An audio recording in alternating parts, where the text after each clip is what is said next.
नमस्कार दोस्तों, स्वागत है आपका अपना चैनल बिहार जी के भाई विवेक सर में भैया। सभी को गुड इवनिंग, सभी को राधे राधे, सभी को हर हर महादेव। तो एक बार सभी बच्चे बता देंगे, आवाज़ मेरी पर आप तक पहुंच। किसी भी बच्चे को कोई समस्या कोई कल तक ये आपका जो है एनसीईआरटी एससीईआरटी सीरीज चल रहा है ये। और इसमें हम लोग 9th क्लास का कंप्लीट करते हैं। 10th क्लास का जो है 3 चैप्टर कंप्लीट। हाँ, 10th क्लास में जो 3 चैप्टर कंप्लीट किए हैं उसके बारे में हम बता दें आपको, एक बार देख लें। 10वीं क्लास के हम लोग 10th क्लास की आरटी हम लोग एनसीईआरटी पॉलिटी को कवर कर एनसीईआरटी पॉलिटी हम लोग, ठीक है, 10th क्लास की। प्रीति कुमारी, निहारिका, अवनी चौधरी, रविशंकर, विपिन राज, विनीता सिंह, सभी को गुड इवनिंग बाबू, सभी को गुड इवनिंग। चलिए, तो एनसीईआरटी जो पॉलिटी हम लोग कवर कर रहे हैं, इसमें आज जो है 4था चैप्टर। तो सभी बच्चों को याद तो होना चाहिए चैप्टर बाबू। इसके पहले पहला जो पढ़े थे हम, सत्ता की साझेदारी पढ़े। क्या पढ़े थे? सत्ता की साझेदारी। दूसरा जो है हम लोग क्या पढ़े? दूसरा पढ़े हम लोग संघवाद। संघवाद। तीसरा जो कल कंप्लीट किए वो कंप्लीट किए हम लोग जो मैक्सिको की ओलंपिक घटना के बारे में, लोकतंत्र और विविधता। लोकतंत्र और विविधता के बारे में कल की क्लास में चर्चा की। ठीक है, हाँ, ये 3 चैप्टर आपका कंप्लीट हो चुका है। उम्मीद है ये तीनों चैप्टर में, हाँ, hello hello hello hello, sound सही है? हाँ, ज्यादा दिक्कत हो रहा है? जल्दी से बताएंगे। क्लियर है? साउंड क्लियर है या समस्या ज्यादा है? हाँ, जल्दी बताएंगे थोड़ा। साउंड सही है या समस्या ज्यादा है? ज्यादा दिक्कत हो रहा है क्या? बहुत कम है? थोड़ा वॉल्यूम तेज कर लीजिएगा। Hello hello hello hello hello hello hello hello hello hello hello hello. हाँ, थोड़ा सही है आवाज ना? थोड़ा सा आज वॉल्यूम तेज कर लीजिएगा। क्लास के बाद हम थोड़ा इसका सेटिंग सही से करेंगे, ठीक ना? हाँ, चलिए देखिएगा। तो ये कह रहा है आपका इसमें, हाँ, हेलो, चलिए, क्लियर है ना? थोड़ा सा समस्या होगा शायद, आज सेटिंग करने में थोड़ा सा गड़बड़ा गया है हमसे लगता है। सत्ता की साझेदारी कंप्लीट, संघवाद कंप्लीट, लोकतंत्र और विविधता कंप्लीट। ये 3 चैप्टर जल्दी से एक बार बता देंगे सभी बच्चे। इस 3 चैप्टर में किसी को भी दिक्कत, कोई समस्या, कोई परेशानी नहीं है ना? आगे बढ़ेंगे आज 4थे चैप्टर की तरफ हम। हाँ, थोड़ा सेटिंग कर रहे थे, उसी में लगता है गड़बड़ा गया। जल्दी से बताएंगे। क्लियर सभी का? चलिए, आज 4था चैप्टर हमको पढ़ना है भैया। एनसीईआरटी को इस तरह से एकदम दिलो दिमाग पे रखना है ना कि एग्जाम में कहीं से क्वेश्चन आए एकदम धुआं धुआं कर दीजिए, ठीक है? हाँ, ये देखिए, बिहार जी के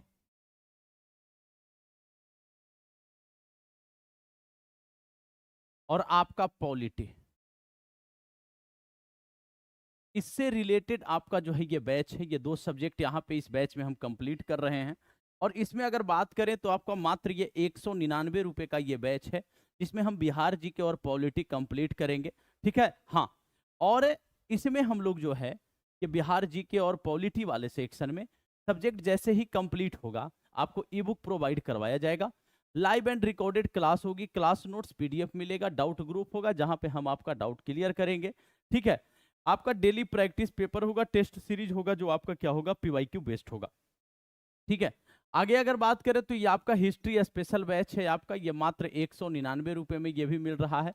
इसमें 6 to 10 एनसीईआरटी एससीईआरटी हम कवर कर रहे हैं, ठीक है?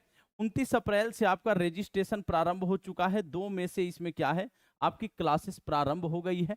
क्लास नोट्स पीडीएफ आपको मिलेगा, डेली प्रैक्टिस पेपर होगा, सब्जेक्ट कंप्लीट होने के बाद आपको ये बुक प्रोवाइड करवाया जाएगा, टेस्ट सीरीज होगा जो पीवाईक्यू बेस्ड होगा, ठीक है? जल्दी से एक बार बता देंगे। हाँ हाँ, एनसीईआरटी में मजा आ रहा ना? अरे बहुत मजा आएगा, समझ गए? चलिए, अगर किसी भी बच्चे को बैच से संबंधित कोई भी समस्या, कोई परेशानी होती है तो आप दिए गए नंबर पे संपर्क कर सकते हैं, 78701698 और 58। आप इस नंबर पे संपर्क कर सकते हैं, ठीक है? चलिए, जल्दी से एक बार बता देंगे सारे बच्चे। क्लियर? हाँ, क्लियर ना? हाँ, चलिए अब देखते हैं, हम आज का शुरुआत करते हैं। जाति, धर्म और लैंगिक मसले क्या है? लोकतंत्र में ये चुनौतियां हैं। जाति जो है, जो धर्म है आपका, और जो लैंगिक मसला है, स्त्रीलिंग पुल्लिंग के नाम पे जो आपका मसला, ये जो विवाद, जो असमानता, जो गैर बराबरी है, ये सभी। तो चलिए, कहता है पिछले अध्याय में हमने जाना कि सामाजिक विविधता जो है, वो सामाजिक विविधता जो है वो क्या है, लोकतंत्र के लिए कोई खतरा नहीं होती। यानी आपसी उसमें अगर सामंजस्य है, आपसी अगर सामंजस्य है तो ये खतरा नहीं होता।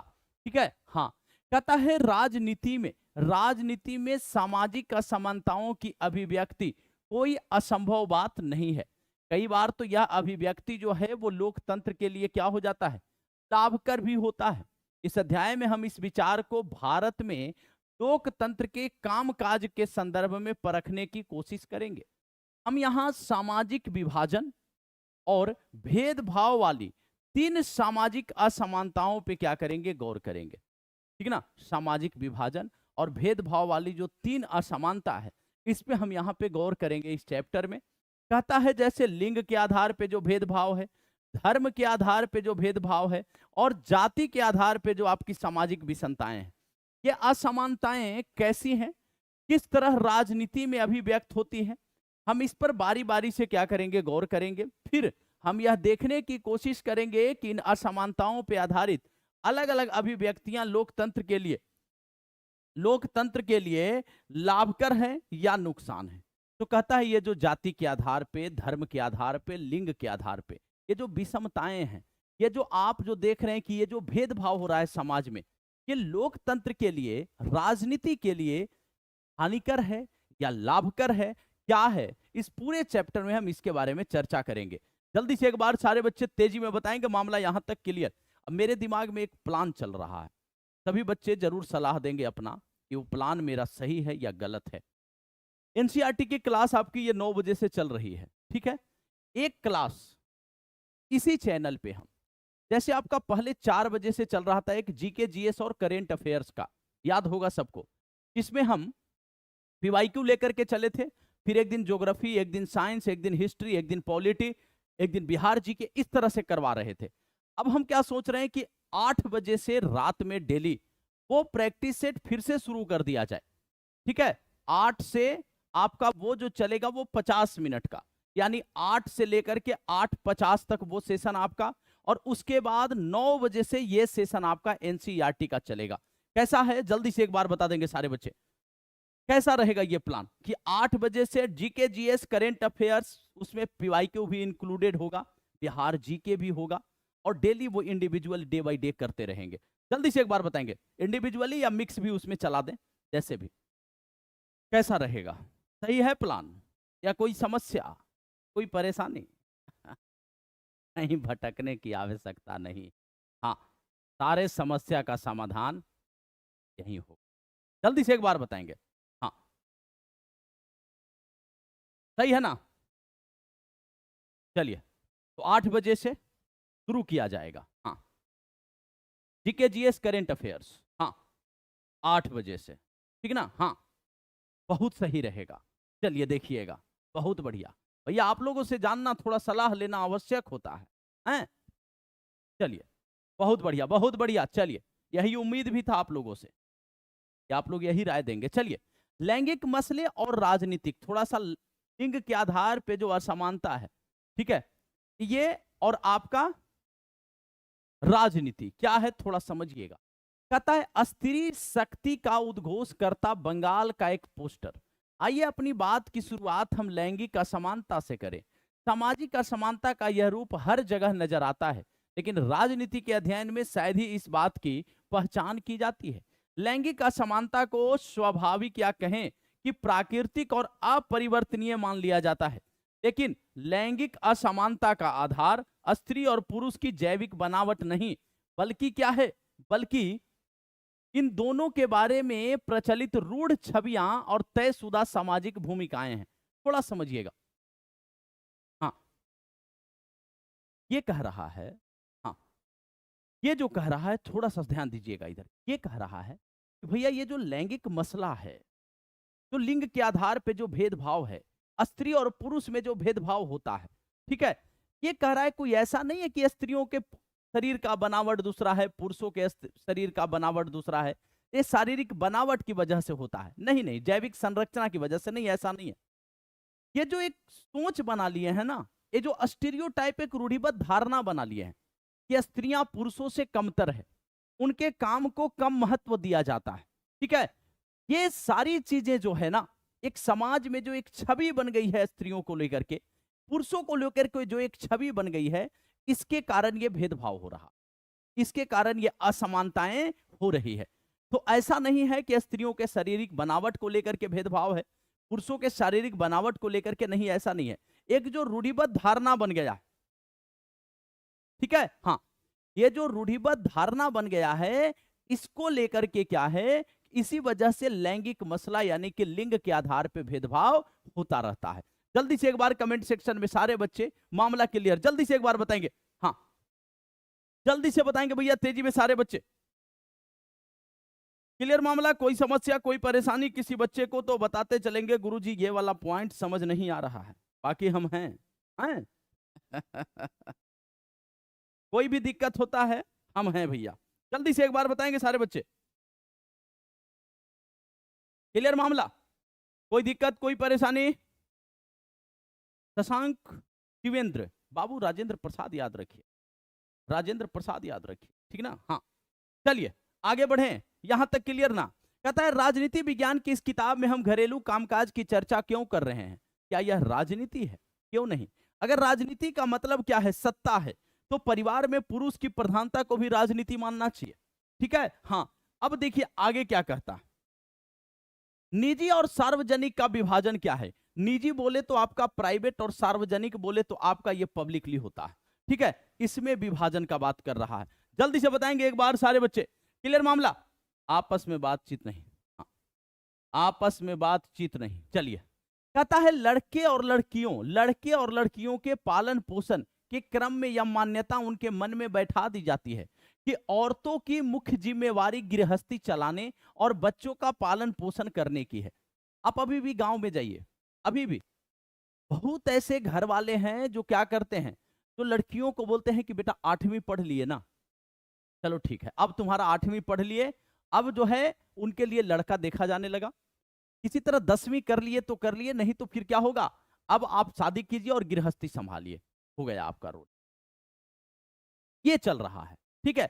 तो कहता है कि ये जो है शुरू से ही पालन पोषण के क्रम में ही लड़कियां तेज बोलेंगी नहीं, तेज हंसेंगी नहीं, लड़कियां जो है सौम्य होती है, ठीक है, हाँ मृदु स्वभाव की होती है, सॉफ्ट होती है।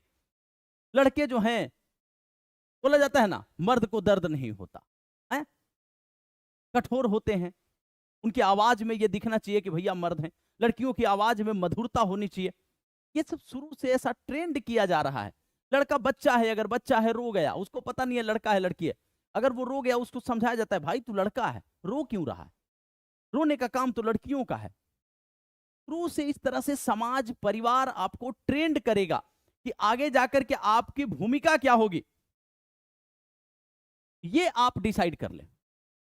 यही कह रहा है, यह चीज अधिकतर परिवारों के श्रम के लैंगिक विभाजन से झलकती है। औरतें घर के अंदर का सारा कामकाज जैसे खाना बनाना, सफाई करना, कपड़े धोना और बच्चों की देखरेख करना आदि करती हैं, जबकि मर्द जो हैं ये घर के बाहर का काम करते हैं।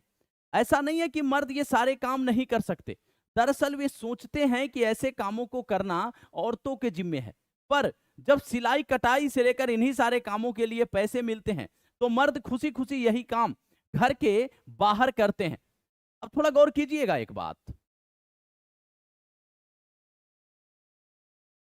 थोड़ा गौर कीजिएगा एक बात, गौर करने वाली बात यह है कि अगर आप पुरुषों को बोलिए कि भाई खाना बनाना है, घर में झाड़ू पोछा करना है या सिलाई कटाई करना है, वो बोलेंगे नहीं ये औरतों का स्वाभाविक काम है, स्त्रियों का स्वाभाविक काम है।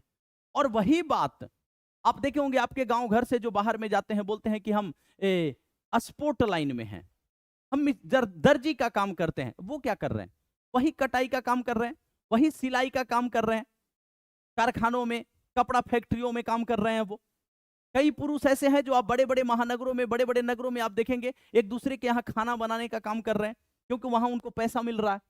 तो घर का काम ये नहीं, लेकिन बाहर का काम क्या करेंगे? बाहर का काम वही पैसा मिलेगा तो उसी काम को करेंगे, और अपने घर के काम में क्या कहेंगे? स्त्रियों का ये स्वाभाविक काम है। जल्दी से एक बार बताएंगे सारे बच्चे, क्लियर मामला? जल्दी से, जल्दी से एक बार बताएंगे, क्लियर मामला? यहां तक किसी को कोई समझने में परेशानी, कोई समस्या है तो जल्दी से एक बार बता देंगे सारे बच्चे, आपस में बातचीत नहीं। अब कहता है कि अधिकांश दर्जी या होटल के रसोइये पुरुष होते हैं। इसी प्रकार औरतें जो है घर के बाहर का काम न करती हों, ऐसा भी नहीं है। गांव में स्त्रियां पानी और जलावन जुटाने से लेकर खेत में खटने तक का काम करती है। अब एक तरफ तो ये विचार चल रहा है कि भैया पुरुष जो है बाहर का काम करेंगे, महिलाएं घर का काम करेंगी।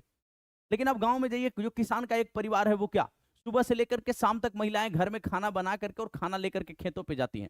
सुबह से रात तक वो खेतों पे लगी रहती हैं, पुरुषों के साथ कंधा से कंधा मिला करके काम करती हैं, ठीक ना? हाँ, अब बताइए, तो ये एक विचार, ये एक रूढ़िबद्ध धारणा जो बना दिया गया ना कि नहीं पुरुष इस काम को कर सकते हैं, महिलाएं इस काम को कर सकती है, अब ऐसा नहीं है।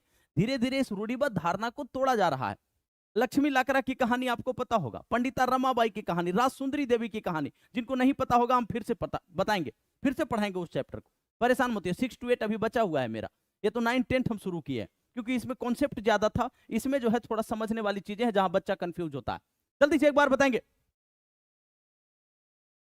क्लियर मामला? कहता है शहरों में भी हम देखते हैं कि कोई गरीब स्त्री किसी मध्यम वर्गीय परिवार में नौकरानी का काम कर रही है और मध्यम वर्गीय स्त्री काम करने के लिए दफ्तर जा रही है। सच्चाई यह है कि अधिकतर महिलाएं अपने घरेलू काम के अतिरिक्त अपनी आमदनी के लिए कुछ ना कुछ काम करती हैं, लेकिन उनके काम को ज्यादा मूल्यवान नहीं माना जाता और उन्हें दिन रात काम करके भी उसका श्रेय नहीं मिलता। अब एक चीज देखिए, कल तक जो महिलाओं को पढ़ने का अधिकार नहीं था, ठीक है, हाँ, कल तक महिलाओं को जो पढ़ने का अधिकार नहीं था, घर की चार दीवारी से वो बाहर नहीं जा सकती थी। आज आप नजर उठा करके देखिए, कोई भी ऐसा सेक्टर, हॉस्पिटल की बात करिए, स्कूल की बात करिए, चाहे आप सेना की बात करिए, कोई ऐसा जगह नहीं बचा है जहां महिलाएं कार्यरत नहीं है। तो पहले की अपेक्षा अब तो स्थिति उनमें सुधरी है, अब वो आत्मनिर्भर बनी है, अब उनके अंदर वो जो स्वाभिमान है वो दिखता है।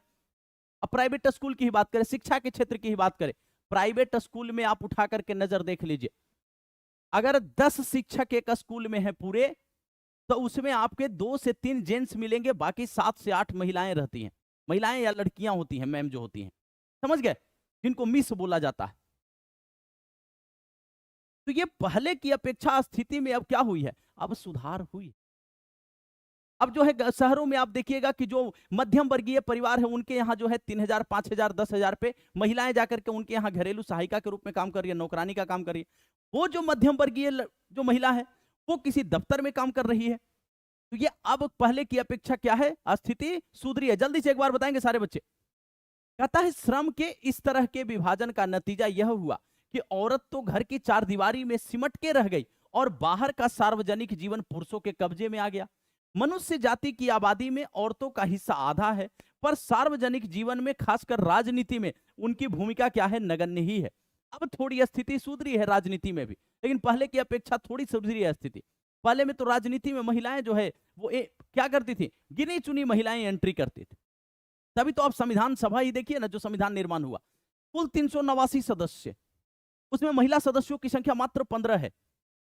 जो लोकसभा का चुनाव हो रहा है, राज्य विधानसभा का चुनाव हो रहा है, इसमें देखिए तभी तो पंचायती राज में 33% आरक्षण देने का बात कहा गया महिलाओं को कि अब चार दीवारी के अंदर सिमट करके आप लोगों को नहीं रहना है। जल्दी से बताएंगे एक बार। यह बात अधिकतर समाजों पर लागू होती है। पहले सिर्फ पुरुषों को ही सार्वजनिक मामलों में भागीदारी करने, वोट देने या सार्वजनिक पदों के लिए चुनाव लड़ने की अनुमति थी। धीरे धीरे राजनीति में लैंगिक मुद्दे उभरे। दुनिया के अलग अलग हिस्सों में औरतों ने अपने संगठन बनाए और बराबरी के अधिकार हासिल करने के लिए आंदोलन किया। विभिन्न देशों में महिलाओं को वोट का अधिकार प्रदान करने के लिए आंदोलन हुआ। अब आप नॉर्मल एक सऊदी अरब का ही बात लेते हैं। सऊदी अरब में 2015 में महिलाओं को वोट देने का अधिकार मिला। सबसे पहला देश जो आपका है वो न्यूजीलैंड है, जो महिलाओं को वोट देने का अधिकार दिया।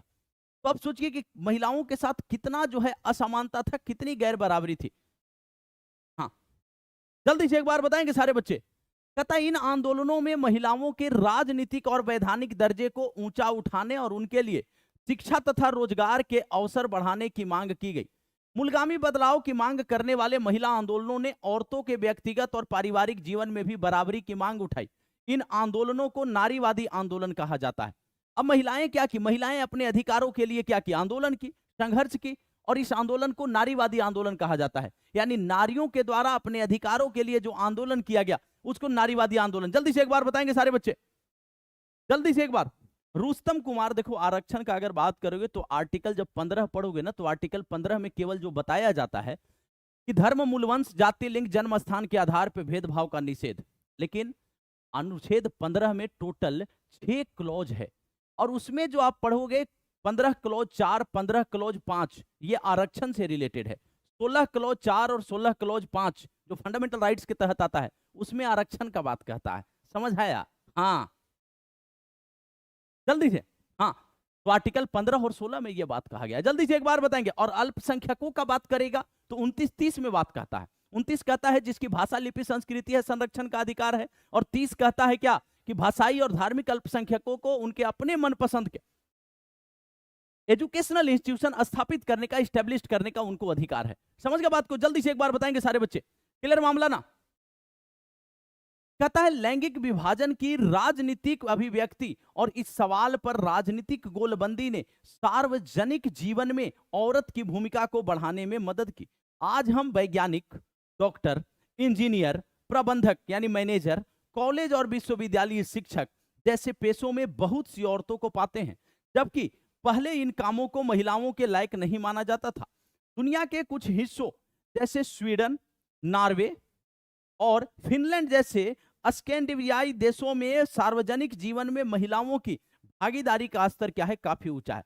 आप उधर पश्चिमी देशों में जाइए, वहां पे महिलाओं का जो पार्टिसिपेशन है, जो अधिकार, जो आपका जो भागीदारी है उनकी, ठीक है, वो बहुत ज्यादा है इधर की अपेक्षा। इधर महिलाओं की भागीदारी अब महिलाओं की भागीदारी बढ़ रही है। जैसे ऑपरेशन सिंदूर की ही बात करें, ऑपरेशन सिंदूर को लीड करने वाली 2 महिला, भूमिका सिंह और सोफिया कुरैशी, महिलाएं ही तो हैं, महिलाएं ही तो हैं। सुनीता विलियम्स का नाम सुने होंगे, महिला ही तो है। तो अब कोई ऐसा सेक्टर नहीं बचा है भारत में भी जिसमें महिलाएं नहीं पार्टिसिपेट कर रही हैं। जल्दी से एक बार बताएंगे। हाँ, जल्दी से एक बार बताएंगे सारे बच्चे। क्लियर मामला? यहां तक कोई समझ में आया, नहीं आया? जल्दी से एक बार बता देंगे। हाँ, जल्दी से। कोई ऐसा बच्चा जो कमजोर दिमाग का हो, कमजोर दिल का हो, ना समझ पा रहा हो, है ऐसा है? तो जल्दी से एक बार बताएंगे। ऐसा नहीं है ना? समझ आ रहा है ना सब? हाँ, जल्दी से बताएंगे। क्लियर है मामला? हाँ,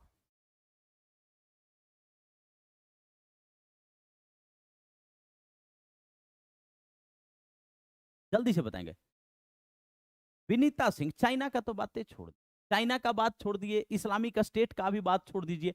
सऊदी अरब दे दिया 2015 में महिलाओं को वोट देने का अधिकार, लेकिन सऊदी अरब में क्या भारत जितना भी आजादी है महिलाओं को नहीं है। क्लियर है ना यहां तक? हाँ, कोई कमजोर दिल का, कमजोर विद्यार्थी होगा भैया बता देना हमको, कमजोर दिमाग का, उसको भी समझाया जाएगा बिल्कुल यहाँ पे। अब देखिए यहाँ पे क्या है। हाँ, टीवी सीरियल के निर्माताओं के लिए आदर्श दर्शक बैठे हैं, फैशन उद्योग के लिए आदर्श सुंदरी, समाज के लिए आदर्श गृहिणी, भावी सास ससुर के लिए आदर्श दुल्हन, ठीक है, नियोक्ता और पुरुष सहकर्मियों के लिए आदर्श कर्मचारी। ये भैया देखिए आदर्श स्त्री को यहाँ पे दिखाया गया है। हर जगह ऐड में देखिएगा, चाहे आप विज्ञापन जो है वही विज्ञापन में जब देखिएगा तो आप ये सब चीजों में आप देखिए कि स्त्रियों को किस तरह से यहाँ पे क्या किया जाता है, पेश किया जाता है। आप देख सकते हैं। क्लियर है सभी का? हाँ, आगे देखिएगा। कहता है देश के 6 राज्यों में समय का उपयोग संबंधी सर्वेक्षण किया गया। इससे पता चलता है कि एक औरत औसतन रोजाना 7.5 घंटे से ज्यादा काम करती है। कितना? 7.5 घंटे एवरेज जब निकाला गया, 7.5 घंटे से ज्यादा एक औरत प्रतिदिन काम करती। कहता है जबकि एक मर्द औसतन रोज 6.5 घंटा ही काम करता है। 6.5 घंटा। अब औरतों की अगर हम बात करें सुबह से लेकर के सुबह उठने का टाइम औरतों का फिक्स होता है कि 4 बजे उठना है, 5 बजे उठना है, काम में लग जाना है। उसके बाद रात में कब सोना है ये फिक्स नहीं टाइम होता है। अगर आ गए अतिथि आ गए तो अतिथि देवो भव, कोई पकवान खाएंगे, हम रोटी खाएंगे, हम चावल खाएंगे, आज थोड़ा मीठा खाएंगे, ठीक है। घर में बच्चा है, बुजुर्ग है, ठीक ना, कोई रोगी है, तो उसको संभालने में उनका जो टाइम है वो सब टाइम काउंट नहीं होता। जबकि पुरुषों की बात करें, अगर वो ऑफिस में काम कर रहे हैं, बाहर में काम कर रहे हैं, तो उनका एक टाइम होता है, 7 घंटा, 8 घंटा, 6 घंटा, ऐसे वो काम करेंगे। उसके बाद आकर के जो महिलाओं को बताते हैं, कहेंगे कि करती क्या हो तुम, घर का काम काम थोड़ी होता है। अब भैया एक दिन करके देख लो, एक दिन करके देख लो, फिर समझ में आ जाए आटा चावल का भाव का है। सो कहता है फिर भी पुरुषों द्वारा किया गया काम ही ज्यादा दिख पड़ता है, क्योंकि उससे आमदनी होती है। औरतें भी ढेर सारे ऐसे काम करती हैं जिनसे अप्रत्यक्ष रूप से आमदनी होती है, लेकिन उनका ज्यादातर काम घर की चारदीवारी के अंदर होता है। इसके लिए उन्हें पैसे नहीं मिलते, इसलिए औरतों का काम दिखाई नहीं देता। औरतों का काम दिखाई नहीं देता, कारण क्या है? क्योंकि उनको उनके काम के एवज में पैसा नहीं मिलता है ना। उनके काम के एवज में पैसा नहीं मिलता है। पुरुष जो काम करते हैं उनके एवज में पैसा मिल जाता है उनको, जब वो बाहर कहीं काम करें। फिर वो बोलेंगे कि भैया घर का खर्चा तो हम चला रहे हैं, हमारे काम का तो वैल्यू नहीं है, यही चल रहा है। अब यहाँ पे डेट, अब जो कह रहा है कि दैनिक घंटे और मिनट में, अब देखिए ये जो है आपका आमदनी वाले काम, पुरुष जो है यहाँ पे 6 दिखा रहा है, घर के काम 0.30, गपबाजी ये करे 1.25, बिना काम के फुर्सत में रहेंगे इतना, जबकि महिलाएं इतना, ठीक है। सोना, अपने शरीर की साफ सफाई, पढ़ना वगैरह, जबकि महिलाएं इनकी अपेक्षा कम ही समय ले रही हैं। तो महिलाएं जो है वो पुरुषों की अपेक्षा ज्यादा काम करती है। कहता है कि आप अपने परिवार में भी समय के उपयोग वाला सर्वेक्षण कर सकते हैं। अपने परिवार के सभी वयस्क पुरुष और महिलाओं के काम पर 1 हफ्ते तक गौर करें और दर्ज करते चले कि निम्नलिखित कामों पर हर आदमी कितना समय देता है, ठीक है ना। हाँ, अब लिस्ट ये सर्वेक्षण जो है करते रहेंगे। कहता है हमारे देश में आजादी के बाद से महिलाओं की स्थिति में कुछ सुधार हुआ है, पर वे अभी भी पुरुषों से काफी पीछे हैं। हमारा समाज अभी भी पितृ प्रधान है। पितृ प्रधान कहने का अर्थ है भैया कि जहां पे ये पितृ सत्तात्मक, यानी पुरुषों का ही क्या है, प्रधानता है यहाँ पे। जल्दी से एक बार बताएंगे सारे बच्चे, हाँ जल्दी से बताएंगे, क्लियर मामला। एक बार तेजी में सारे बच्चे बताएंगे गुरु यहां तक क्लियर मामला, कोई समस्या, कोई परेशानी। सेशन को एक बार शेयर कर देंगे सारे बच्चे, बोल देंगे तो विवाद हो जाएगा, इसीलिए नहीं बोल रहे हैं। आए रामचरण, का ऐसा बात जानता है कि विवाद हो जाएगा? भैया बताओ जरा, कुछ जानकारी रखा है का? रामचरण, कौन सा ऐसा जानकारी रखा है कि जिससे विवाद हो जाएगा? बोलो बोलो, हम भी थोड़ा जान ले। पुरुष प्रधान, जल्दी से बताएंगे एक बार बताओ जरा क्या बात है?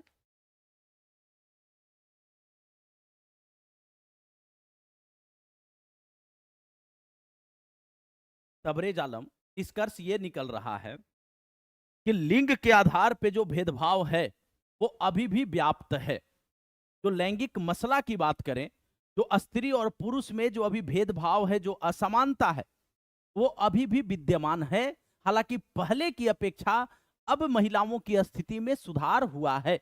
ये डिटेल यहां पे ये बता रहा है कि किन किन सेक्टरों में, किन किन क्षेत्रों में महिलाओं को कमतर आंका गया है, अभी भी आंका जा रहा है उनको कम पुरुषों की अपेक्षा। जल्दी से बताएंगे। हाँ, महिलाओं में साक्षरता की दर अभी मात्र 54% है, जबकि पुरुषों में 76% है। इसी प्रकार स्कूल पास करने वाली लड़कियों की एक सीमित संख्या ही उच्च शिक्षा की ओर कदम बढ़ा पाती है। जब हम स्कूली परीक्षाओं के परिणाम पर गौर करते हैं तो देखते हैं कि कई जगह लड़कियों ने बाजी मार ली है। अब वर्तमान का आप नीट देखिए, आईआईटी देखिए, ये सब देखिए, यूपीएससी का रिजल्ट देखिए, तो महिलाओं की बात देखिए। 10th 11th 12th का रिजल्ट देखिए आप। हाँ, कहता है और कई जगहों पर उनका प्रदर्शन जो है लड़कों से बेहतर नहीं तो कमतर भी नहीं है, लेकिन आगे की पढ़ाई के दरवाजे उनके लिए बंद हो जाते हैं, क्योंकि माँ बाप अपने संसाधनों को लड़के लड़की दोनों पर बराबर खर्च करने की जगह लड़कों पर ज्यादा खर्च करना पसंद करते हैं। अभी भी बता रहे हैं, आपके गांव घर में भी होगा, मेरे गांव घर में भी है ऐसा। अब देखे होंगे, अगर एक व्यक्ति जो है लोअर मिडिल क्लास का है, मिडिल क्लास का है, यानी आय के साधन उसके पास उतने ज्यादा नहीं है, ठीक है, वो क्या करता है, अगर उसके 2 बच्चे 3 बच्चे 4 बच्चे हैं, वो क्या करेगा, लड़के को प्राइवेट स्कूल में पढ़ाएगा और लड़कियों को पास के सरकारी स्कूल में भेज देगा। बोलेगा लड़के पढ़ेंगे तो भैया आगे का भविष्य जो है सुधरेगा उनका। लड़कियों का क्या है, ये पढ़ेंगी चाहे नहीं पढ़ेंगी, इनको क्या करना है, एक समय के बाद इनका शादी कर देंगे और ये गृहस्थी संभालेंगे। जल्दी से बताएंगे एक बार सारे बच्चे, क्लियर मामला ना। तो लैंगिक मसले क्या है भैया, लिंग के आधार पे किस तरह से भेदभाव होता है, ये पॉइंट याद रखना है। लिंग के आधार पे भेदभाव जो होता है शारीरिक बनावट के मायने नहीं रखता, बल्कि ये जो रूढ़िबद्ध धारणा बन गई है समाज में, ये जो सोच चलता आ रहा है कि पुरुष इस काम करेंगे, महिलाएं इस काम को करेंगे, इसके कारण ये जो है समानता है वो व्याप्त है। जल्दी से एक बार बता देंगे, हाँ जल्दी से, हाँ समझ रहे बात को ना, ये चीज आप लोग भी फेस कर रहे होंगे, लेकिन कोई यहां बोलेगा नहीं, कोई आकर के डायरेक्ट बोलेगा गुरुजी मेरे यहां ऐसा नहीं है, मेरे यहां ऐसा नहीं है, मेरे यहां सभी बराबर है। ठीक है भैया, अपवाद होते हैं कुछ लोग, लेकिन अधिकांश के घरों में ऐसा ही होता है, ठीक ना। हाँ अब कहता है यहां पे देख सकते हैं, ये आपका भारत का मैप जो दिखा रहा है यहां पे, ठीक है, हाँ ये दिखा रहा है कि 951 से अधिक, 926 से 950, ये आपका बाल स्त्री पुरुष अनुपात बता रहा है, ठीक ना। हाँ ये आपका 0 से 6 वर्ष का ये डेटा आपको ये दिखाया है। अब थोड़ा इधर में पितृ प्रधान क्या होता है इसके बारे में देख ले, जल्दी से एक बार बताएंगे। कहता है इसका शाब्दिक अर्थ है तो पिता का शासन है, पर इस पद का प्रयोग महिलाओं की तुलना में पुरुषों को ज्यादा महत्व, ज्यादा शक्ति देने वाली व्यवस्था के लिए भी किया जाता है। मतलब कि पुरुषों की ही प्रधानता है, क्या है, पुरुषों की ही प्रधानता है। जल्दी से एक बार बताएंगे सारे बच्चे। हाँ कंपाउंडर और नर्स जो यहाँ कर रहा है राय स्टडी, कंपाउंडर और नर्स नहीं, बढ़िया से फोकस इस पे करना है, समझ गए, और नहीं तो कंपाउंडर और नर्स करते रह जाएगा। यहाँ पॉलिटी पढ़ रहे हैं तो थोड़ा कॉन्सेप्ट क्लियर करते चलिए, यहाँ पे हैं कंपाउंडर याद आ रहा है। चलिए क्लियर सभी का यहां तक। कहता है इस स्थिति के चलते अब भी ऊंची तनख्वाह वाले और ऊंचे पदों पर पहुंचने वाली महिलाओं की संख्या बहुत ही कम है, यानी जो ज्यादा तनख्वाह ले सके और जिनका जो है हायर पोस्ट हो, इस पे महिलाएं अभी भी क्या रही है, कम जा रही हैं, ठीक है।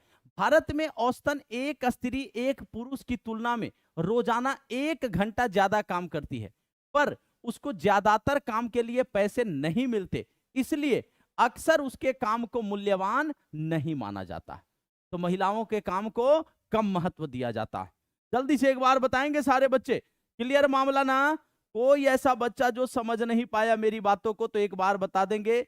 लैंगिक मसला शुरू में ही पढ़ रहे हैं कि लिंग के आधार पे किस तरह से स्त्री और पुरुष में भेदभाव होता है, किस तरह से महिलाओं को पुरुषों की अपेक्षा कमतर आंका जाता है, चाहे वो किसी भी क्षेत्र की बात हो, चाहे हायर एजुकेशन की बात हो, चाहे किसी पेशे व्यवसाय नौकरी की बात हो, हर जगह जो है ये असमानता आपको देखने को मिल जाता है। जल्दी से बताएंगे, हाँ जल्दी से बताएंगे, क्लियर मामला।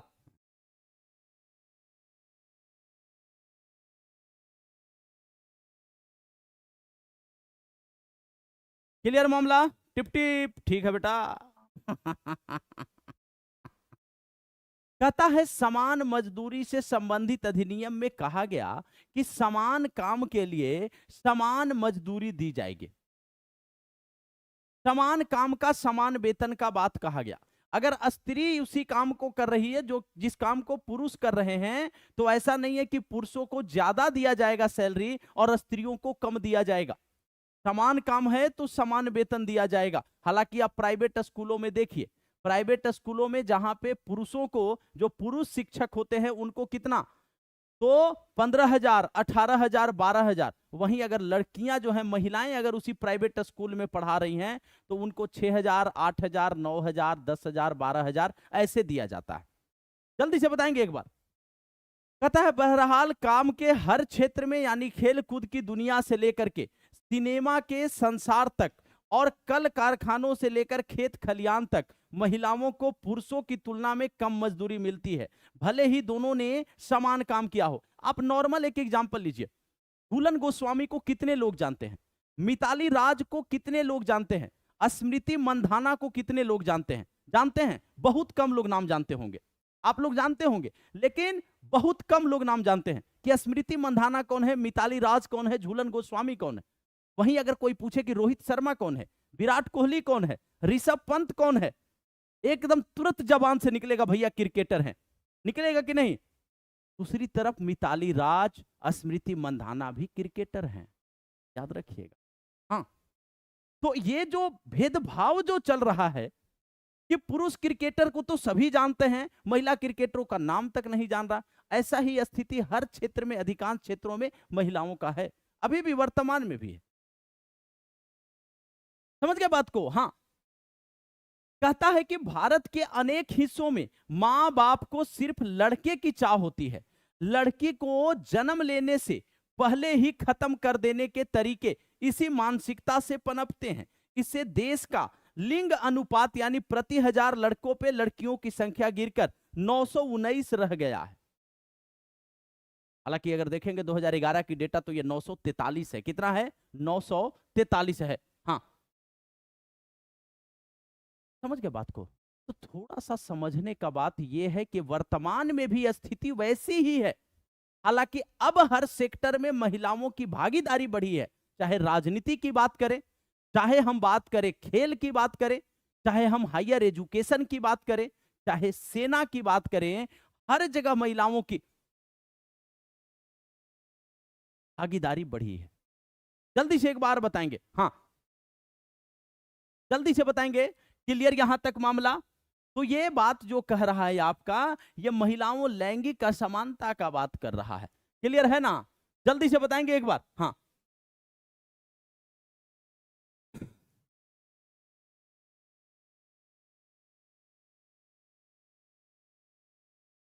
चलो, शैलेश कुमार सिंह, ये ज्यादा इंस्टाग्राम देख रहा। कहता है नक्शा बताता है कि कई जगहों पर यह अनुपात गिरकर 850 और कहीं तो 800 से भी नीचे है, यानी लिंगानुपात। एक बात सुने होंगे, अल्ट्रासाउंड कितना बच्चा जानता है? अल्ट्रासाउंड, अल्ट्रासाउंड एक नारा सुने होंगे, बेटी बचाओ बेटी पढ़ाओ, बेटी बचाओ बेटी पढ़ाओ, सुने हैं नारा? आखिर आपको यह चीज समझ आया क्यों ऐसा लाया गया? भ्रूण हत्या रोकने की बात क्यों की गई?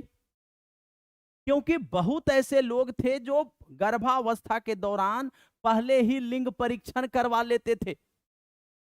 अब उसको महिलाओं के अधिकार, निजी जो है, महिलाओं के जो जीने का अधिकार है, उसके खिलाफ माना गया। आर्टिकल 21 में यह रखा गया।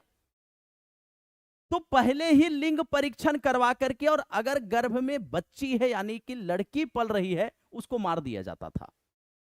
तब आया कि भैया बेटी बचाओ बेटी पढ़ाओ, यानी भ्रूण हत्या नहीं करना है, वो बचाइए, उनको पढ़ाइए, ठीक ना। जैसे आपके जो है लड़के जो है आपका भविष्य जो है उज्जवल करेंगे, उनमें आपको जो है एक फ्यूचर, एक भविष्य दिख रहा है, लड़कियां भी ऐसा कर सकती।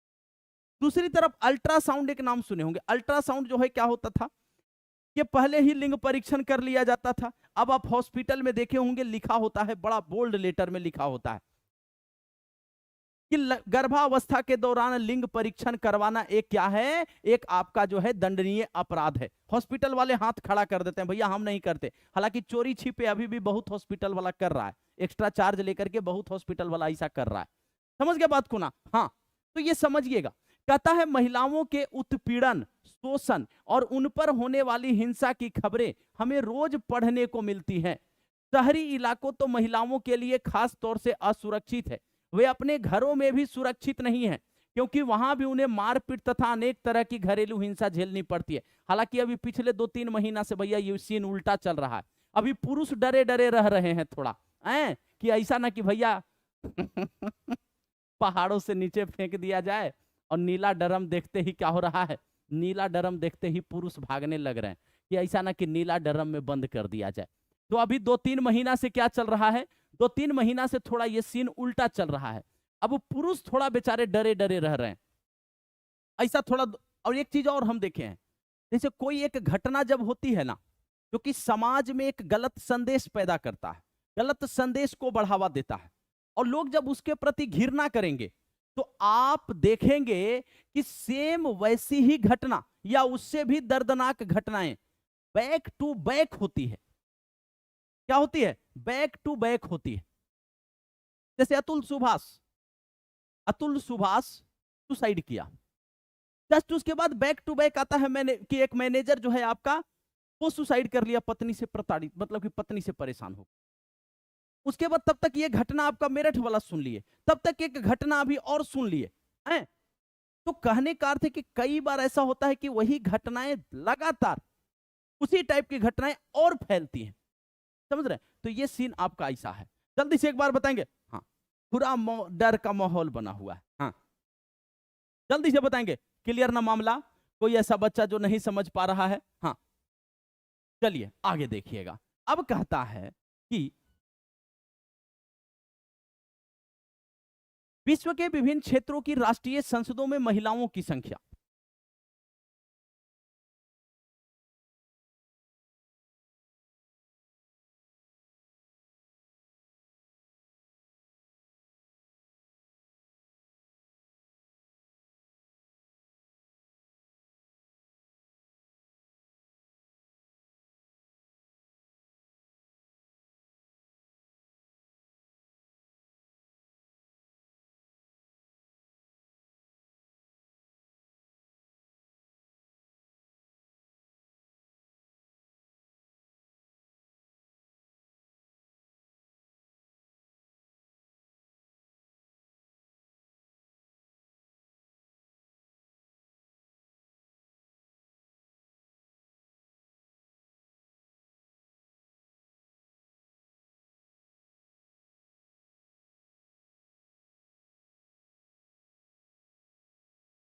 चलिए, हाँ, क्लियर मामला। अब देखिए, भारत में महिलाओं का प्रतिनिधित्व बहुत कम है। क्या आप इसके कुछ कारण बता सकते हैं? क्या आप मानते हैं कि अमेरिका और यूरोप में महिलाओं का प्रतिनिधित्व इस स्तर तक पहुंच गया है कि उसे संतोषजनक कहा जा सकता है? अब देखिए यहां पे ये जो दिखा रहा है विश्व के विभिन्न क्षेत्रों की राष्ट्रीय संसदों में महिलाओं की संख्या जो प्रतिशत में दिखा रहा है। अब आप देख सकते हैं यहां पे भारत का जो दिखा रहा है, ये आप देख सकते हैं ग्राफ सबसे नीचे जा रहा है। अरब मुल्क, पैसिफिक, एशिया, सहारा मरुस्थल, यूरोप, उसके बाद आप अमेरिका जो उत्तरी और दक्षिणी का नार्डिक देश जो है इसका सबसे ऊपर जा रहा है पैराग्राफ। जबकि इधर आप देख सकते हैं कि भैया भारत में मात्र प्रतिनिधित्व 11.8% दिखा रहा। कितना? 11.8% ही दिखा रहा है। तो ये जो आपको ग्राफ जो ये दिख रहा है ना, इसमें साफ साफ दिखा रहा है कि राष्ट्रीय संसद में महिला प्रतिनिधियों की संख्या कितनी है। भारत की स्थिति देख लीजिए, जल्दी से बताएंगे।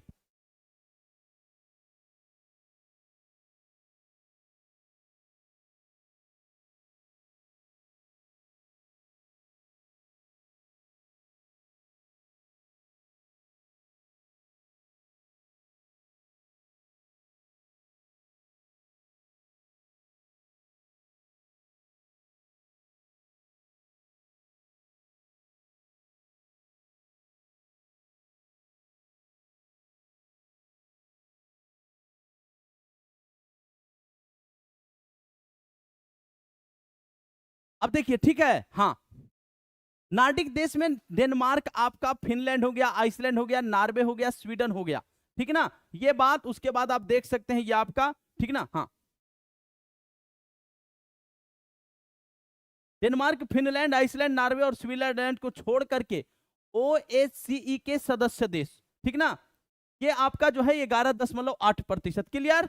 अब आगे बढ़ेंगे थोड़ा। अब देखिए महिलाओं का राजनीतिक प्रतिनिधित्व का स्थिति क्या है, थोड़ा समझिएगा।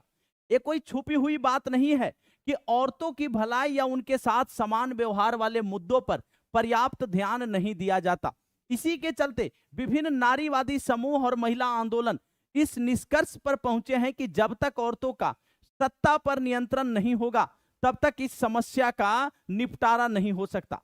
इस लक्ष्य को हासिल करने का एक तरीका यह है कि जनता द्वारा चुने हुए प्रतिनिधियों में महिलाओं की हिस्सेदारी क्या की जाए, महिलाओं की हिस्सेदारी बढ़ाई जाए। अब जब प्रतिनिधित्व इनका बढ़ेगा, महिलाओं की हिस्सेदारी बढ़ेगी जब, तो जो नियम कानून जो कायदे बन रहे हैं वहां पे महिलाओं के अहित में कोई कानून नहीं बन पाएगा। वहीं पे महिलाएं रोक लगा देंगे। जो अन्य जो समुदाय है यानी कि जो अन्य महिलाएं हैं वो उनको देख करके उनका भी प्रतिनिधित्व बढ़ेगा, वो भी अपने आप को आगे बढ़ाएंगी, इस घर की चार दीवारी से आगे निकलेंगे, तो इनका प्रतिनिधित्व अति आवश्यक है। इसी चलते याद रखिएगा 106वां संविधान संशोधन अधिनियम लोकसभा राज्य विधानसभा में महिलाओं के आरक्षण की बात करता है, और 73वां संविधान संशोधन जो है वो आपका पंचायती राज में महिलाओं को 33% आरक्षण की बात करता है, पंचायतों में 33%। लेकिन पंचायती राज की राज्य सूची का विषय है, तो कई राज्य सरकारों के द्वारा क्या किया गया, अपने अपने राज्य में पंचायती राज में क्या किया गया, 50% आरक्षण दिया गया। कितना? 50% आरक्षण दिया गया महिलाओं को। जल्दी से बताएंगे, क्या कोई दिक्कत हो रहा है का?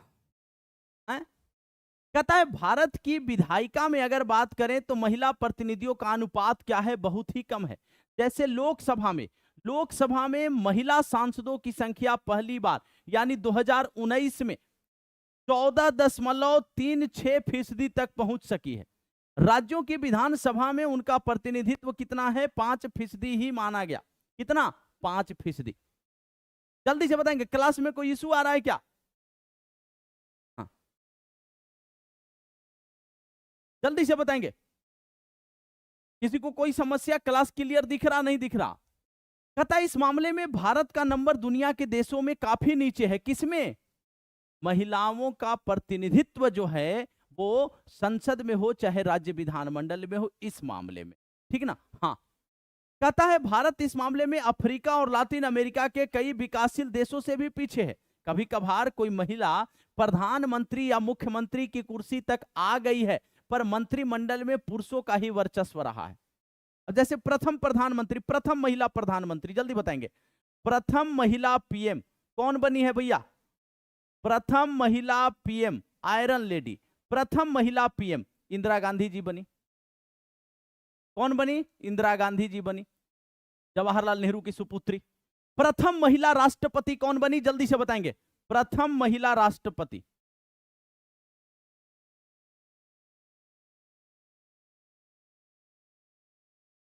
प्रथम महिला राष्ट्रपति कौन बनी?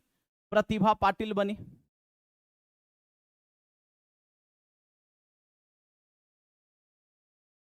प्रतिभा पाटिल बनी। क्लियर है सबका? अगर आपसे पूछे, हाँ, अगर आपसे पूछे कि प्रथम महिला मुख्य निर्वाचन आयुक्त, प्रथम महिला चीफ इलेक्शन कमीशन कौन बनी? जल्दी से बताएंगे, प्रथम महिला मुख्य निर्वाचन आयुक्त, जल्दी से बताएंगे।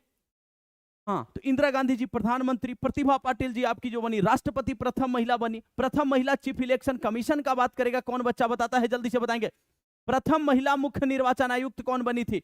उसके बाद आपसे अगर यहां पे पूछे भैया, जल्दी से बताएंगे, VS Rama Devi, Babita Tiwari, right answer. हाँ, और कौन दिया है भैया? रजत कुमार, गजब गजब, मुस्कान मिश्रा, विवेक सिंह, गलत काहे कर रहा है भैया? हाँ, रुबीना शर्मा, हाँ, वीएस रमा देवी, वीएस रमा देवी, याद रखिएगा, वीएस रमा देवी। तो महिलाएं यहां तक पहुंच तो गई हैं, लेकिन प्रतिनिधित्व अभी भी इनका कम है, प्रतिनिधित्व अभी भी इनका कम है। इस समस्या को सुलझाने का एक तरीका तो निर्वाचित संस्थाओं में महिलाओं के लिए कानूनी रूप से एक उचित हिस्सा तय कर देना है। भारत में पंचायती राज के अंतर्गत कुछ ऐसी ही व्यवस्था की गई। स्थानीय सरकार यानी पंचायत और नगर पालिकाओं में 1/3 पद, कितना? 1/3 पद, 73वां संविधान संशोधन, 74वां संविधान संशोधन, 11वीं अनुसूची, 12वीं अनुसूची का बात कर रहा है। 33% आरक्षण जो है दिया गया, यानी 1/3 पद महिलाओं के लिए आरक्षित। आज भारत के ग्रामीण और शहरी स्थानीय निकाय में निर्वाचित महिलाओं की संख्या 10 लाख से ज्यादा है। अब तो आप देखे होंगे मुखिया प्रधान जो है महिलाओं का बनना आम बात हो गया। हालांकि खेल वहां भी है, अगर आपको खेल देखना है तो ऐसे देखिए, महिला है, महिला सीट है, चलिए ठीक है, महिला को खड़ा कर दिया गया, महिला जीत गई। लेकिन महिला को कुछ नहीं आ रहा है अब कि पंचायत में कितना फंड आएगा, उस फंड को कैसे यूज करना है पंचायत में। तो जो प्रधान के पति हैं, जो मुखिया के पति हैं, वो सारे फंड को क्या कर रहे हैं, यूटिलाइज कर रहे हैं। समझ गए बात को, ये खेल अभी भी चल रहा है।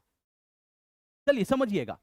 कहता है महिला संगठन और कार्यकर्ताओं की मांग है कि लोकसभा और राज्य विधानसभाओं की भी 1/3 सीटें महिलाओं के लिए आरक्षित कर देनी चाहिए।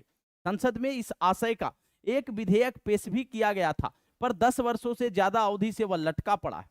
सभी राजनीतिक पार्टियां इस विधेयक को लेकर एकमत नहीं है और यह पास नहीं हो सका। हालांकि 106वां संविधान संशोधन के तहत इनको बोला गया।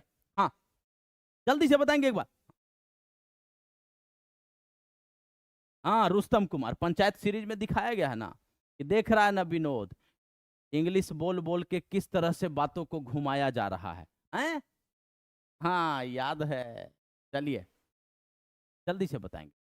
क्लियर है मामला, आगे देखिए। हाँ, वही पंचायत सीरीज में ना एगो गाना है, कितना बढ़िया गाना है। हाँ, ये करे तो रहल है जरूरी, हमरो बुझाता बउआ डीएम हुई है, ओ से ऊपरा सीएम हुई, पीएम हुई है, हैं? चलिए। कहता है लैंगिक विभाजन इस बात की एक मिसाल है कि कुछ खास किस्म के सामाजिक विभाजन को राजनीतिक रूप देने की जरूरत है। इससे यह भी पता चलता है कि जब सामाजिक विभाजन एक राजनीतिक मुद्दा बन जाता है तो वंचित समूहों को किस तरह लाभ होता है। देखिए, अब जैसे राजनीतिक मुद्दा पॉलिटिकल पार्टी हो गई, अब पॉलिटिकल पार्टी महिलाओं के साथ हो रहे अन्याय को उठाएगी। अब जो पार्टी महिलाओं के हित के लिए आवाज उठाएगी, उनके लिए बात करेगी, तो उसमें क्या होगा, उस पार्टी को जन समर्थन प्राप्त होगा। तो इसी चक्कर में अन्य पार्टियां भी क्या करती है, महिलाओं के हित को लेकर के काम करती है, और इससे महिलाओं को लाभ होता है, इससे महिलाओं को लाभ होता है। कहता है आपको लगता है कि अगर महिलाओं से भेदभाव भरे व्यवहार का मसला राजनीतिक तौर पर न उठता तो उनको लाभ मिल पाना क्या है, संभव न था। तो अगर ये पॉलिटिकल, अगर राजनीति न होता महिलाओं के इन मांगों पे, महिलाओं के साथ हो रहे अत्याचार पे, अगर राजनीतिक रूप से इसको ना उठाया जाता तो शायद महिलाओं को इतना लाभ नहीं मिलता। हाँ, जल्दी से बताएंगे एक बार सारे बच्चे, क्लियर मामला। हाँ, जल्दी से एक बार बता देंगे सभी बच्चे, क्लियर है ना, समझ आया? कोई दिक्कत, कोई परेशानी किसी बच्चे को तो बताते चलेंगे। चलिए आगे बढ़ते हैं जल्दी से।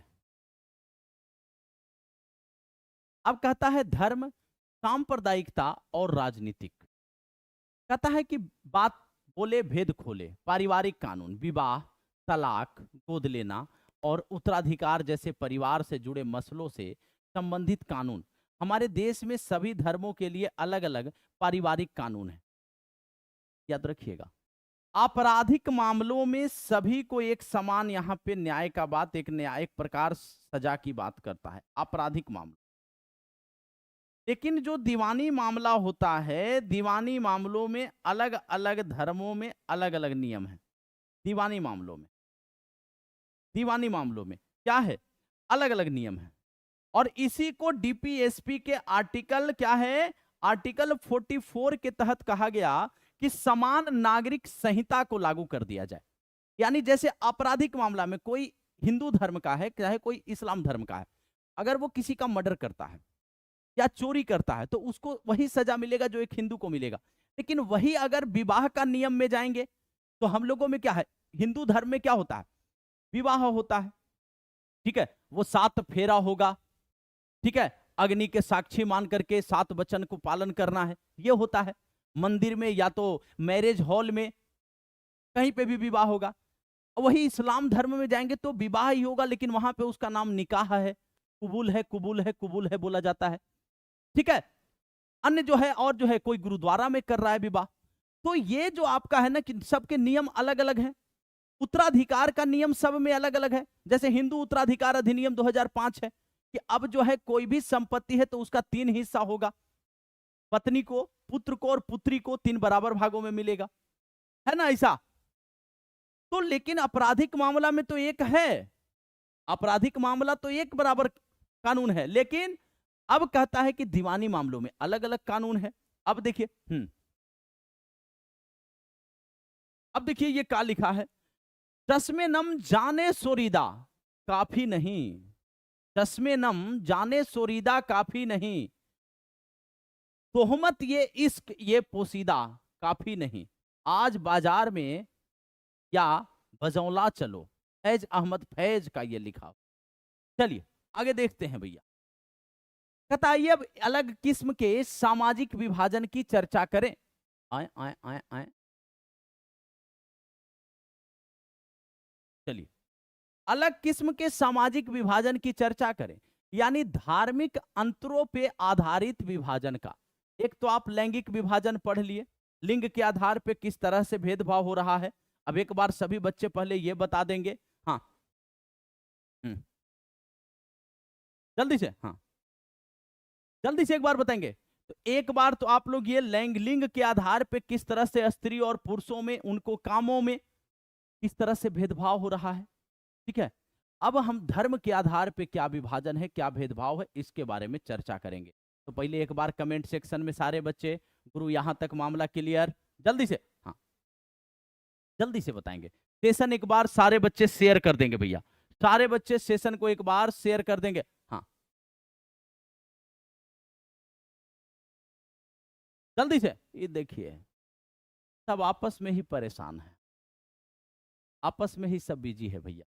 पढ़िए शांति से, नौकरी एक क्लास आपको जो है ना, एक कंटेंट दिलवाएगा नौकरी, ना कि आपस में जो बकैती कर रहे हैं इससे नौकरी मिलेगा, ठीक है। हाँ यह विभाजन लैंगिक विभाजन जैसा सार्वभौम तो नहीं है, पर विश्व में धार्मिक विभिन्नता आज बड़ी व्यापक हो चली है।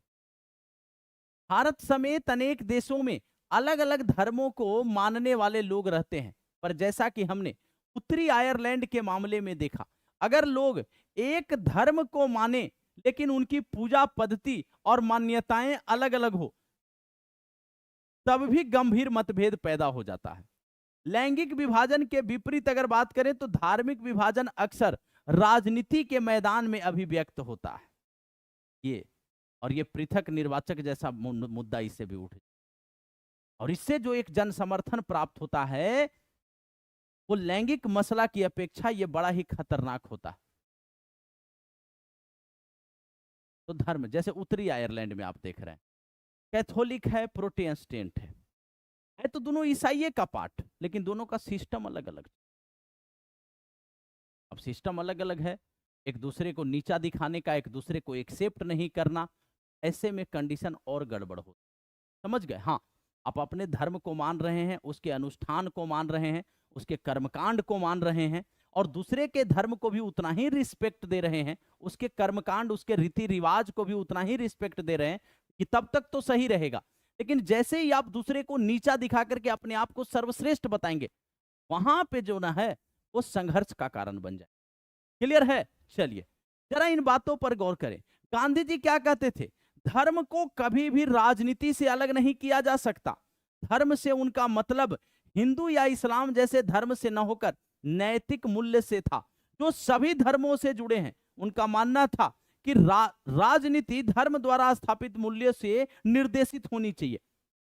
गांधी जी का कहना था कि धर्म विहीन राजनीति एक प्रोस्टिट्यूट की भांति होती है। हम इसका हिंदी नहीं बोल सकते हैं, समझ रहे हैं कि धर्म के बिना राजनीति प्रोस्टिट्यूट की भांति होती है। मतलब कि धर्म अगर जो है ना वो सिखाता है कि उचित क्या है, अनुचित क्या है। धर्म मतलब हिंदू और इस्लाम नहीं, उचित और अनुचित क्या है।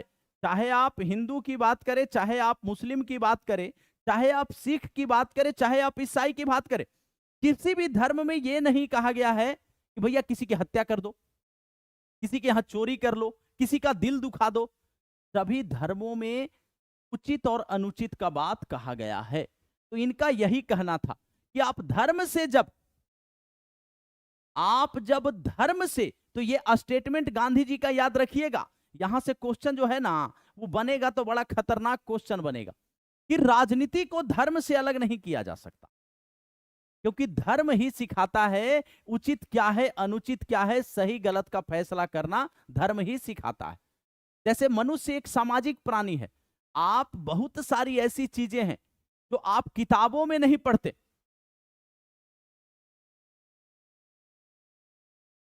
जो आप किसी विश्वविद्यालय, किसी विद्यालय में नहीं पढ़ते, किसी शिक्षक की आवश्यकता नहीं होती। बहुत ऐसी चीजें हैं जो आप समाज में रह करके और उस समाज से अडॉप्ट कर लेते हैं, समाज में देख देख करके उन चीजों को ग्रहण कर लेते हैं। इसी चलते कहा गया ना कि मनुष्य एक सामाजिक प्राणी है। जल्दी से बताएंगे एक बार सारे बच्चे, एक बार सारे बच्चे तेजी में बताएंगे। गुरु एकदम मामला क्लियर है। और जल्दी से पहले ये बताओ कि 8 बजे से जीके जीएस करेंट अफेयर्स का एक सेशन अगर रखा जाए तो कैसा रहेगा? रात 8 बजे से अगर एक जीके जीएस और करेंट अफेयर्स का, हाँ, अगर एक सेशन रखा जाए तो 8 से 8:50 तक, और फिर 9 बजे से आपका ये एनसीईआरटी का सीरीज चलेगा। जल्दी से एक बार बताएंगे सारे बच्चे। अभी कुछ देर पहले हम पूछे थे, फिर बहुत सारे बच्चे नए जुड़े हैं, वो जरा बता देंगे अपनी राय। इसमें कोई समस्या, कोई परेशानी आप लोगों को नहीं है ना? हाँ,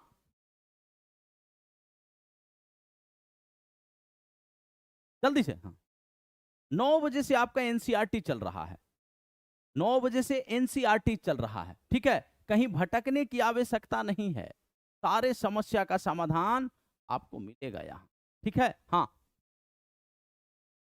जल्दी से बताएंगे। हाँ, 9 बजे से एनसीईआरटी की ये सीरीज आपकी चलती रहेगी। हाँ, 9 बजे से एनसीईआरटी की ये सीरीज आपकी चलती रहेगी, वो 8 बजे से रहेगा।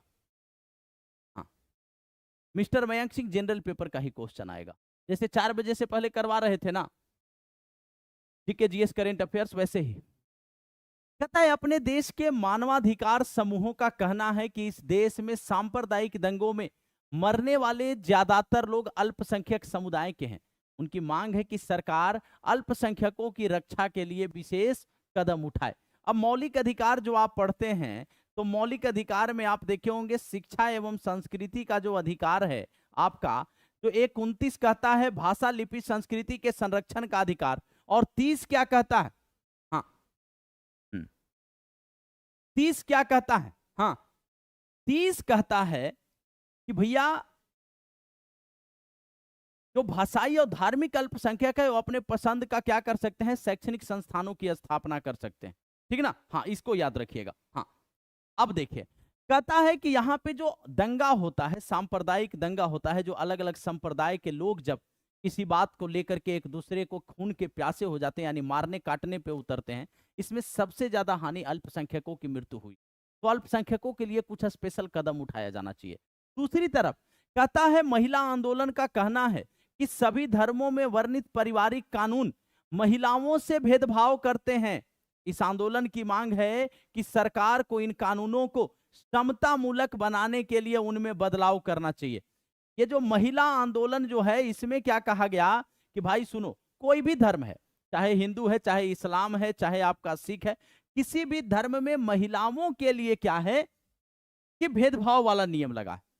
तो उनसे भेदभाव को समाप्त करने के लिए जो पारिवारिक कानून जो महिलाओं से भेदभाव करने वाला है, उसमें बदलाव करना चाहिए, और पुरुषों के समान ही महिलाओं को अधिकार मिलना चाहिए। जैसे कुछ दिन पहले का ही विवाद था आपका, एक 3 तलाक वाला जो विवाद था, है?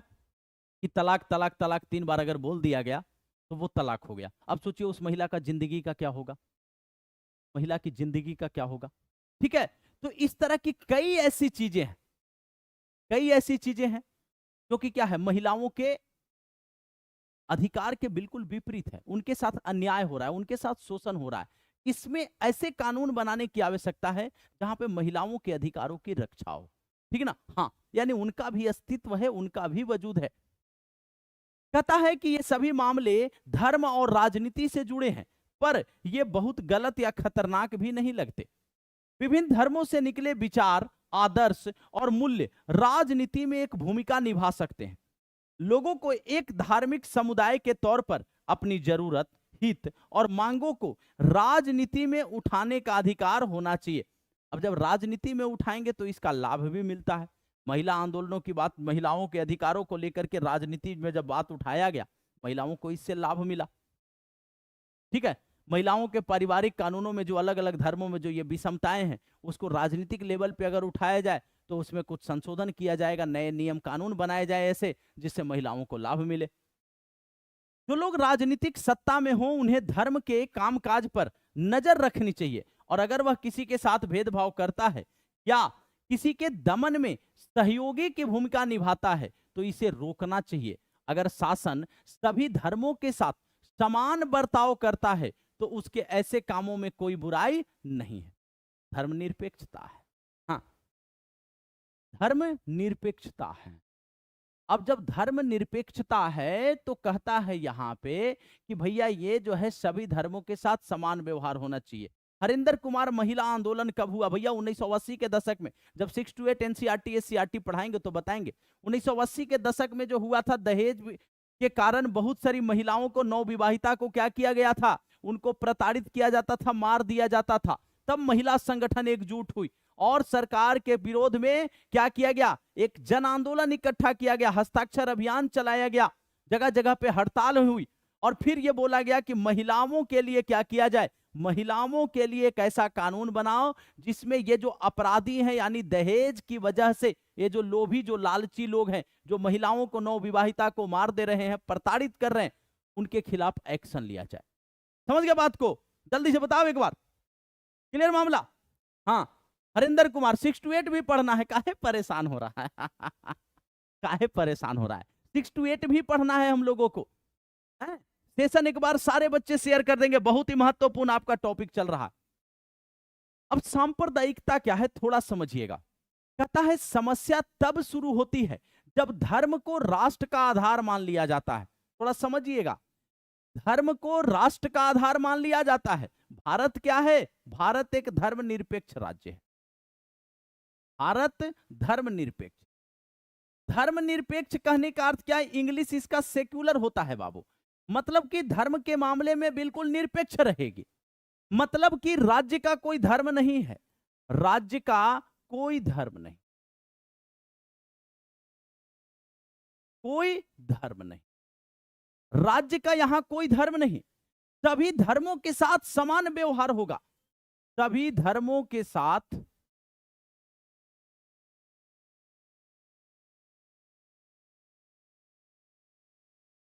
क्या होगा? समान व्यवहार होगा। सभी धर्मों के साथ समान व्यवहार होगा। राज्य किसी धर्म विशेष को संरक्षण नहीं देगी। धार्मिक स्वतंत्रता का अधिकार किस आर्टिकल में दिया है? जल्दी से एक बार बताएंगे, जल्दी से। कहता है धार्मिक स्वतंत्रता का अधिकार हमारे संविधान के किस आर्टिकल में? धार्मिक स्वतंत्रता का अधिकार, धार्मिक स्वतंत्रता का अधिकार किसमें दिया है? किसी भी धर्म को मान सकते हैं, अंतःकरण की स्वतंत्रता है, धर्म को प्रचार करने की स्वतंत्रता है।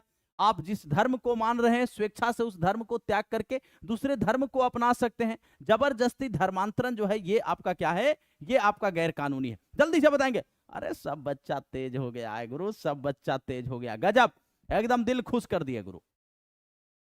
एक सिंगल बच्चा भी सही आंसर, मतलब गलत आंसर नहीं दिया है।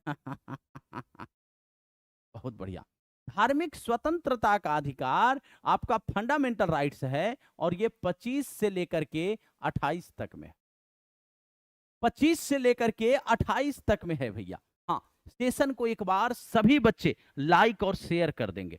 सेशन को एक बार सभी बच्चे लाइक और शेयर कर देंगे, हर उस बच्चे तक पहुंचा देंगे जो बीपीएससी टीआरई 4.0 में एनसीईआरटी से डरता है कि एनसीईआरटी में कैसा क्वेश्चन आए, कॉन्सेप्ट ही क्लियर ना है मेरा। कॉम्पिटेटिव तो पढ़ चुके हैं लेकिन एनसीईआरटी से डर लगता है, उसके लैंग्वेज से डर लगता है। कितना भी कमजोर बच्चा हो, एक चीज का तो ये वादा करते हैं, ये दावा करते हैं, मेरे क्लास के बाद एनसीईआरटी में कोई एक सिंगल कॉन्सेप्ट आपके दिमाग से उतर नहीं जाएगा। समझ गए? हाँ, और लॉन्ग टाइम तक आपके दिमाग में रहेगा, क्योंकि जिस तरह से जो एग्जाम्पल, जिस तरह से एक्सप्लेनेशन करते हैं ना,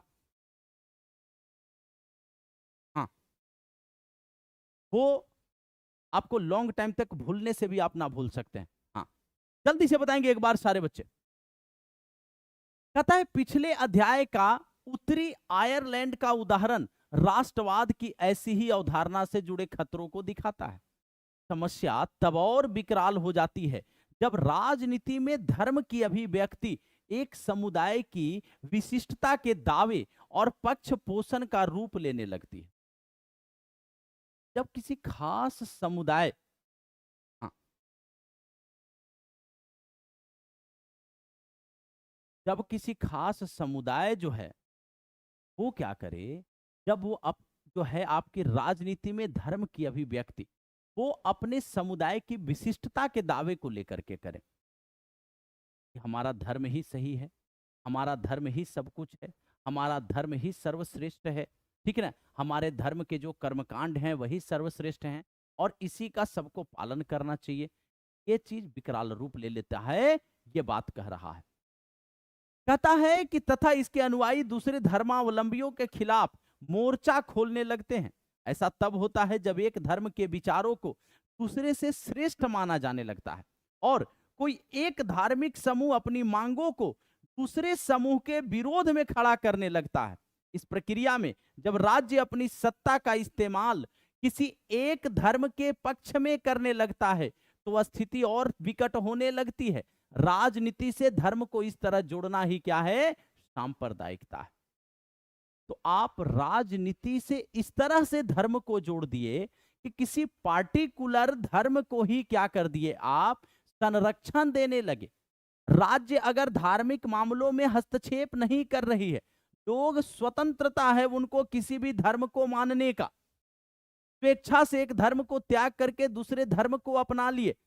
लेकिन जब राज्य में किसी पार्टिकुलर धर्म को ही सर्वश्रेष्ठ बता दिया जाए, उसके ही कर्मकांड को सर्वश्रेष्ठ बता दिया जाए, अन्य धर्मों को नीचे बताया जाए और सरकार भी उस पार्टिकुलर धर्म का वर्चस्वशाली लोगों का क्या करे, सपोर्ट करने लगे, तब इसी को सांप्रदायिकता कहते हैं।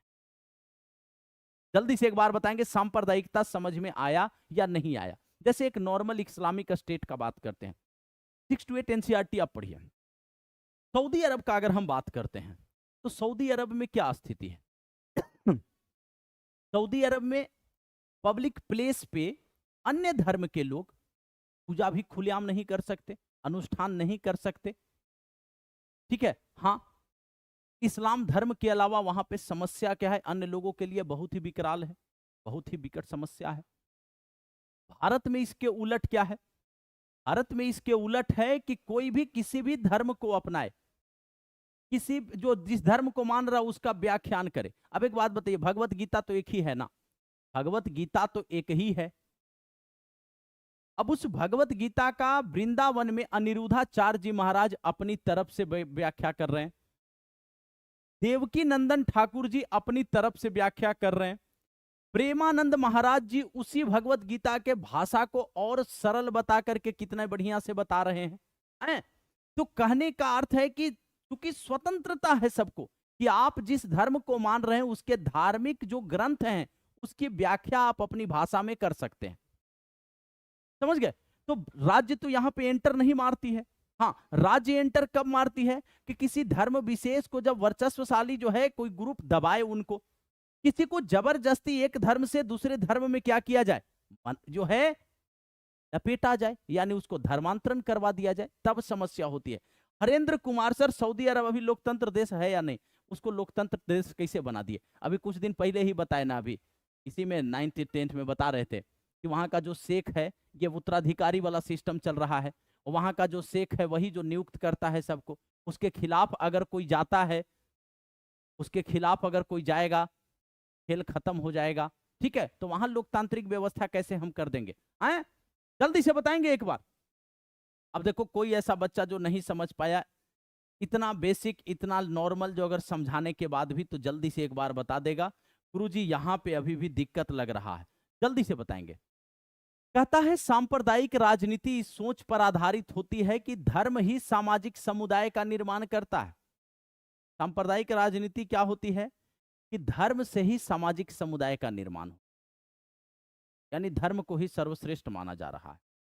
कहता है इस मान्यता के अनुकूल सोचना सांप्रदायिकता है। इस सोच के अनुसार एक खास धर्म में आस्था रखने वाले लोग एक ही समुदाय के होते हैं, उनके मौलिक हित एक जैसे होते हैं तथा समुदाय के लोगों के आपसी मतभेद सामुदायिक जीवन में कोई अहमियत नहीं रखता।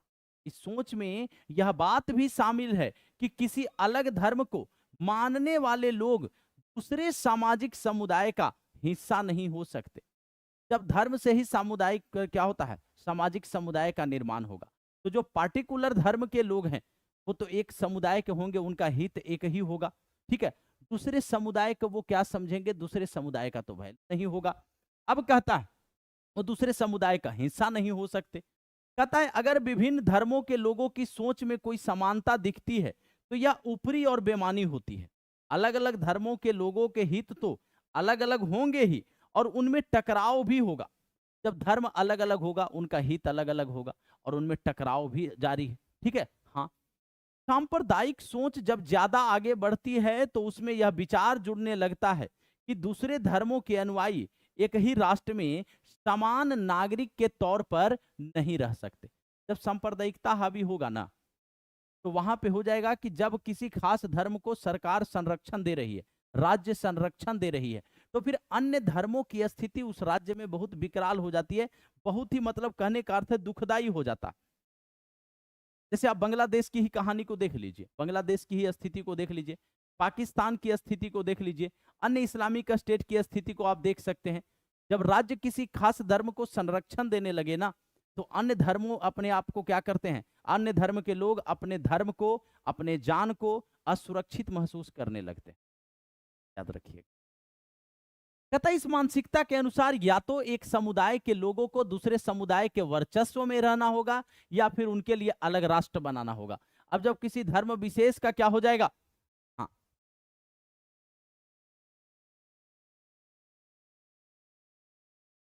कि ये बात कह रहा है कि एक समुदाय के लोगों को दूसरे समुदाय के वर्चस्व में रहना होगा या फिर उनके लिए क्या होगा, अलग राष्ट्र बनाना होगा।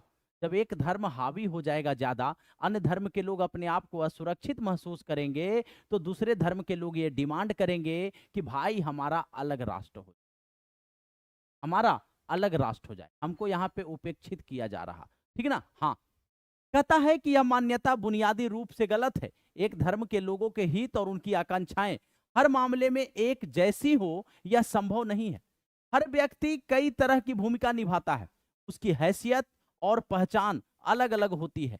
हर समुदाय में तरह तरह के विचार के लोग होते हैं, इन सभी को अपनी बात कहने का अधिकार है। इसलिए एक धर्म से जुड़े सभी लोगों को किसी गैर धार्मिक संबंध में एक करके देखना उस समुदाय की क्या है, विभिन्न आवाजों को दबाना है। तो ये मामला उम्मीद है कि ये क्लियर हो गया होगा। तो आज इतना ही, ज्यादा समय नहीं लेंगे आपका हम। और ये जो आपका सांप्रदायिकता राजनीति में अनेक रूप धारण कर सकती है, ये वाला पॉइंट कल की क्लास में हम लोग कंप्लीट करेंगे। जल्दी से एक बार बता देंगे, जल्दी से बता देंगे। हाँ,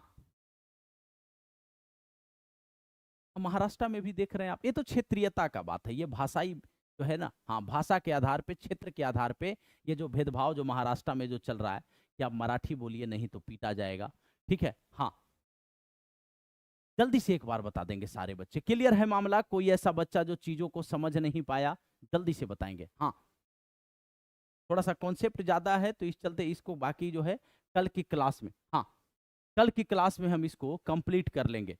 उम्मीद है अच्छे से समझ में आ गया होगा सबको। कोई सिंगल ऐसा बच्चा ना है जिसको ये समझ में नहीं आया होगा। बाबू 9 जो आपका ये 2 चैप्टर जो इससे पहले हम करवाए हैं, 3 चैप्टर करवाए हैं इससे पहले, 3 चैप्टर, तो 2 चैप्टर करवाने के बाद हम एमसीक्यू करवा रहे हैं।